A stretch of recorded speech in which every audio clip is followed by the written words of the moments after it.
اللہ اللہ اللہ۔ ایک بادشاہ تھا۔ بادشاہ جو ہوتے تھے ان کے اپنے اپنے مزاج ہوتے تھے۔ اس بادشاہ نے 4 5 6 کتے رکھے ہوئے تھے، اور کتے بڑے بڑے کتے تھے، اور بڑے وہ خونخوار کتے تھے، چیر پھاڑ کھا جاتے تھے، شیر جتنے ان کے قد تھے۔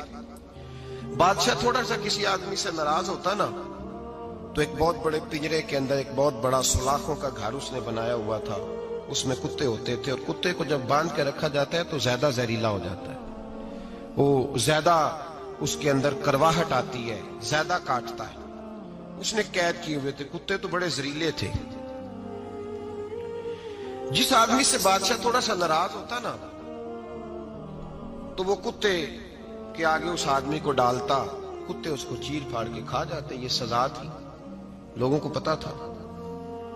بادشاہ کے وزیر نے بڑی خدمت کی بادشاہ کی،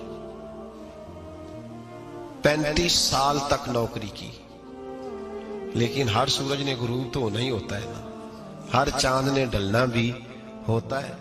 اب بوڑھا ہونے لگا، وہ جو مضبوط حافظہ تھا وہ کمزور ہونے لگا، ہلکی ہلکی غلطی۔ بادشاہ مزاج کا بادشاہ تھا، نہیں سمجھ میں آیا تو میں نے کہا کہ لوگ کہتے ہیں ہمیں کام پیارا ہے، چم نہیں، تو رشتہ وفا کا تھا ہی نہیں۔ وزیر سمجھنے لگا کہ اب نہ میں بھی غلطیاں کرنے لگا ہوں، تو ایسا نہ ہو کسی دن میں بھی ان کتوں کا شکار ہو جاؤں۔ اس نے بادشاہ سے کہا کہ بادشاہ، مجھے آہستہ آہستہ معذرت کرنے لگا، قدم ہٹانے لگا کہ مجھے چھٹی دے دی جائے، اب میں بوڑھا ہو گیا ہوں۔ لیکن اس نے کہا نہیں نہیں، جب تک میری طبیعت نہیں مانتی تم نہیں جا سکتے۔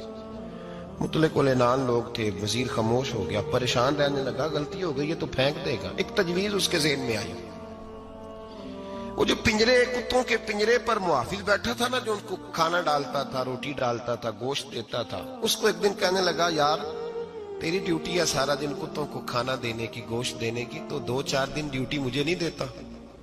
کہ تو لے لے، میں تو پہلے پریشان ہوں، سارا دن ان کی دیکھ بھال کرتا ہوں۔ اس نے کچھ تھوڑا سا گوشت لیا، پنجرے کے باہر کھڑے ہو کے کتوں کو ڈالا۔ اگلے دن تھوڑی روٹیاں لے آیا، کتوں کو ڈالی۔ 2 4 دن، ہفتہ، مہینہ، سال بھر، جتنا اس کو موقع ملا وہ دن بھر خدمت کرتا۔ بس وقت ایک دن آ گیا، بادشاہ کو کوئی بات اچھی نہ لگی، اس نے کہا اس بڈھے کو اٹھاؤ اور ڈالو کتوں کے پنجرے میں، ساری زندگی یہاں رہا، اسے ابھی تک نہیں پتا چلا میرے مزاج کا۔ جب اٹھا کے پنجرے میں ڈالا نا، تو بجائے اس کے کہ کتے اسے کاٹ کھاتے، وہ اس کے پیر چومنے لگے، وہ پیر چومنے لگے، ہاتھ چومنے لگے، چاٹنے لگے۔ تو بادشاہ سامنے کھڑا تھا نظارہ دیکھنے کو کہ چیر پھاڑ کرتے تو خوش ہوا کرتا تھا، خونخوار درندے جیسی اس کی طبیعت ہو گئی۔ جب دیکھا پیار کر رہے ہیں تو بادشاہ وزیر سے کہنے لگا یہ کیا ہے؟ تو وزیر رو پڑا، کہنے لگا تو سیاستدان تھا تو میں بھی سیاستدان تھا، ساری زندگی سیاست کی، لیکن دنیا داروں کے ساتھ رہا، تو انجام یہ ہوا کہ مجھے اس پنجرے میں ڈال دیا گیا۔ دیکھ تو بہت بڑا سیانہ تھا اور میں بھی سمجھدار تھا، وزیر رہا، لیکن ہمارا روح کا رشتہ نہ بن سکا۔ ارے ہم سے تو یہ کتے ہی اچھے نکلے، تیری 40 35 سال خدمت کی تو نے کتوں کے آگے ڈال دیا، انہیں تو چند مہینے روٹی ڈالی ہے، میرے وفادار ہو گئے۔ چند مہینے روٹی، جنہ تنا وچ عشق نہ رچیا، کتے او نہ تھی چنگے، جنہ تنا وچ عشق نہ رچیا، کتے او نہ تھی چنگے، مالک دے کر راکھی کر دے، ساور بھکھے ننگے۔ اور بابا بلے شاہ صاحب فرماتے ہیں تو راتی جاگے تے شیخ صدا میں، راتی جاگ دے کتے تے تیتھوں اتے مالک دا در مول نہ چھڑ دے، پاویں مارو 100 100 جتے تے تیتھوں اتے رکھا سکھا کھا، دنے جار رکھاں وچ ستے، تیتھوں اتے ایک برکی دا قدر پچھانن، پاویں مالک ہو من ستے۔ ایک برکی دا اوپر کھڑے ہو کے کام نہیں کرانا پڑتا کہ میں کھڑا رہوں گا تو کام صحیح ہوگا، جاؤں گا تو نہ، ایک برکی دا قدر پچھانن، پاویں مالک ہو من सुते फिर अपने आप को मुखातब किया, कहने लगे उठ बुल्लिया, चल यार मना ले, नहीं ते बाजी ले गए। मुल्ला रूमी कहते हैं कि चिड़िया और चिड़ा मुज़क्कर मुअन्नस दोनों इकट्ठे बैठे थे। तो एक बंदा आ गया सूफी, मेरी तरह पगड़ी शकड़ी बांधी हुई, जुब्बे कुब्बे में लगा हुआ। ये जितने फितने आज आपको नजर आ रहे हैं ना, ये जुब्बों के पीछे निकलते हैं सारे। आवाम बेचारी को तो पता ही नहीं था कि यहाँ भी उलझना है। इन्होंने पकड़ के चक्कर चला दिए, कभी कोई कहानी सुनाते हैं तो कभी कोई कहानी सुनाते हैं, कभी नहीं। और मैं शिकवा करने लगा हूँ, मुझे कर लेने दो। क्या तुमने कभी मईशत पर भी तकरीर की है? हुजूर ने मईशत नहीं दी? क्या तुमने कभी कौम को मुआशरत भी सिखाई है? ये भी तुमने बताया है कि जीना मरना कैसे है? वहाँ उलझाते हो जहाँ नौजवान कहते हैं कि यार तय कुछ नहीं हुआ आपके दरमियान अभी तक। जो कहानी सुना रहा था वो भी बड़े जज्बात में था, रो रहा था। जो रद्द कर रहा था वो भी जज्बात में था, रो रहा था। तो हम किधर जाएं? आपने कौम को किस दोराहे पे खड़ा कर दिया?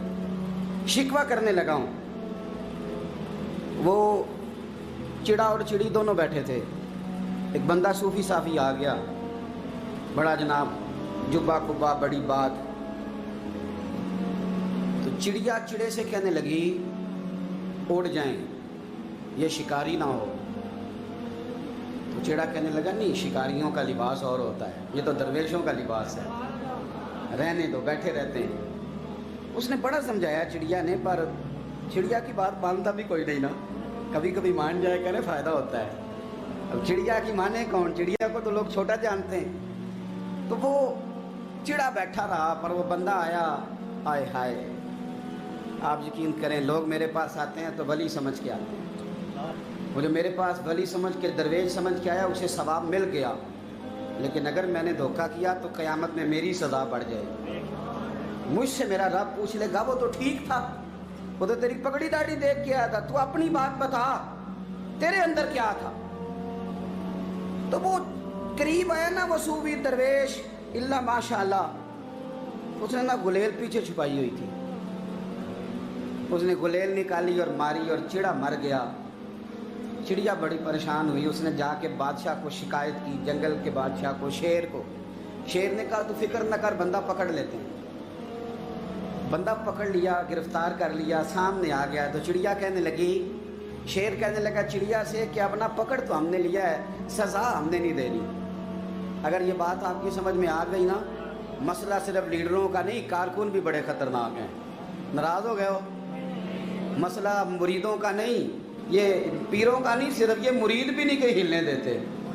ये भी नई से नई कहानी रोज़ बना के लाते हैं और आके सुनाते हैं। सुनो, वो चिड़िया से कहने लगे, बादशाह सलामत, शेर साहब कहने लगे कि सज़ा तेरी मर्जी की देनी है, तू बता क्या सज़ा दे। तो चिड़िया रो पड़ी, कहने लगी बादशाह इसे सज़ा कोई नहीं देनी, एक बस हुक्म देना है। उसे कहा वो क्या? तो वो कहने लगी इसे हुक्म करें, अगर इसने शिकार करना है तो लिबास भी शिकारियों वाला पहने। इसने लिबास सूफियों वाला पहनना है और अंदर से शिकारी है। बस इसे हुक्म करते हैं कि इसने शिकार करना है तो लिबास भी, अल्लाह करे आपकी समझ में बात आए। और सियासतदान, तूने लिबास पहन लिया है, खिदमतकार है तू शिकारी। और ब्यूरोक्रेट, ओ ताजर, तूने लिबास पहन लिया है, खिदमतकार, तू शिकारी है। ओ बहुत बड़ी जगह पे बैठे हुए अफसर, तूने लिबास पहन लिया है एक बहुत बड़े अफसर का, एक महकमे को संभालने का, और अंदर से तू रिश्वत खाता है, शिकारी है। और दरवेश साहब, मौलवी साहब और बड़े काम में लूटने के लिए दरवेश बन के तो ना लूट। आपकी तबीयत के अंदर दौलत से बेजारी, हजरत अबू दरदा, हजरत अबू मूसा अशरी, हजरत अबू हुरैरा रदी अल्लाह तआला अन्हु, ये समझ ले उनके क्लास फेलो थे, उनके साथ पढ़ा था इन्होंने। हजरत अबू ज़र गिफारी इन पर भी जलाल करते। आप यकीन करें कि तबीयत ना ऐसे कैफ में आ गई इनको पढ़ के। इनको पढ़ा जब कुछ दिनों से, तो कुछ अनोखा, ये अनोखी वजह है, सारे जमाने से निराले हैं ये बंदे। कौन सी बस्ती के यार अब रहने वाले हैं, ये किस तरह के लोग हैं, क्या सोच है। हजरत अबू दरदा रदी अल्लाह तआला अन्हु के घर के करीब से गुजरे तो हजरत अबू दरदा मकान बना रहे थे। क्या जुमला कहा, तड़प गई रूह। फरमाने लगे अबू दरदा, तुझसे मुझे ये उम्मीद नहीं थी यार। फरमाया क्या हुआ? फरमाने लगे अब तेरा मकान बनाने के लिए भी अल्लाह के बंदों की पुश्तों पर ईंटें रखी जाएंगी। तेरा मकान बनाने के लिए रब के बंदों की पुश्तों पर ईंटें तेरे लिए। तो अबू दरदा ने गर्दन झुका ली। फरमाया यार जहां तू है ना, तू बिल्कुल ही ठीक कहता है। क्यों? मेरे नबी पाक सल्लल्लाहु अलैहि वसल्लम ने फरमाया इस जमीन के ऊपर और आसमान के नीचे अबू जर गिफारी से सच्चा बंदा कोई नहीं, इनसे ज्यादा सच्चा कोई नहीं। फरमाया तू ठीक कहता है यार, सही कहता है। हजरत अबू मूसा अशरी रदी अल्लाह तआला अन्हु को गवर्नर बना दिया गया इराक का। अब हजरत अबू मूसा अशरी सहाबा में एक बड़े जलील कद्र सहाबी हैं और उनकी अजमतें, रिफतें, बुलंदियां क्या कहना, बड़ी गहरी दोस्ती थी। लेकिन जब वो गवर्नर बन गए ना, तो आपने फरमाया बस भाई अब तूने ओहदा ले लिया है, ये बंदे को ठीक नहीं रहने देती चीजें, अब तू ओहदे में चला गया। बड़ी मुद्दत के बाद मुलाकात हुई हजरत अबू मूसा अशरी के साथ। वो दौड़ के आए हजरत अबू जर गिफारी के गले मिलने, मेरा भाई मेरा भाई। फरमाया पीछे हट जा, मैं नहीं तेरा भाई, तू गवर्नर है, मैं गरीब आदमी हूं, अपना काम कर। फिर दौड़ के आए, फरमाया अबू जर तू मेरा भाई है यार, इकट्ठे पढ़ते थे हुजूर। फरमाया नहीं जा, तू नहीं मेरा। फिर आए, जानते थे ना ये सच्चा बंदा है, ये सच्चा बंदा है, ये तकरीरों वाला नहीं, सिर्फ वाजों वाला नहीं, इसके अंदर भी बड़ी सच्चाइयां हैं। करीब आए, आके कहा यार तू मेरा भाई है, मेरे सीने लाग। फरमाने लगे तो तीसरी बार आया है, मोमिन है, मैं मुंह नहीं मोड़ सकता, पर पहले मुझे बता गवर्नर बनने के बाद तूने मकान कितने बनाए, बाग कितने लगाए, चक्कियां कितनी लगाई, कितने तूने चीजें बनाई हैं, पहले बता। तो अबू मूसा अशरी ने उनका हाथ पकड़ा, रोने लगे, कहने लगे जिस महबूब से तूने तरबियत ली है मैं भी उन्हीं का नौकर हूं, जिन कपड़ों में मैं इराक गया था मेरे आज भी वही है यार। क्या बात करता है तू, मेरे वही है। मुझे बता अगर ये ओहदे खिदमत के हम नहीं लेंगे तो फिर क्या जालिमों को देंगे, गैरों को देंगे? ना कर, कुछ नहीं बनाया। हजरत सैयदना अबू मूसा अशरी रदी अल्लाह तआला अन्हु रोए और जब कहा ना कोई शय नहीं मेरे पास, तो फरमाया अच्छा चल आजा, फिर सीने लग जा, तू वाकई मेरा भाई है। फिर हजरत अबू जर गिफारी ने मोहब्बत फरमाई, वो दरवेशी, वो फकीरी, वो सादगी, वो नौरानियत, वो दिल के साथ अंदर। हमारे तो बहुत सारे लोग हैं जो कहते हो कहाँ ले जाना है माल, क्या जरूरत है माल की, हर वक्त माल की मुखालफत करते हैं, लेकिन दिल उनका कहता है कि आए सही, किसी तरीके से पहुंचे सही। हुजूर ने फरमाया बाज लोगों की जुबानें शहद से ज्यादा मीठी, दिल भेड़िए से ज्यादा खतरनाक। ऊपर से कह कुछ रहे हैं, अंदर हालात कुछ और हैं। लेकिन हजरत अबू जर गिफारी रदी अल्लाह ताला अन्हु दूरी दौलत से, आप फरमाते क्यों है लोगों के पास माल, किस लिए इतना माल जमा किया है, क्या सारी गरीबी खत्म हो गई? और अगर आपने अभी तक हमारा चैनल सब्सक्राइब नहीं किया तो फौरन सब्सक्राइब कीजिए, साथ ही बेल आइकॉन पर क्लिक करें ताकि मजीद आने वाली वीडियो है वो आपको वक्त पर मिलती रहे। अल्लाह हाफिज।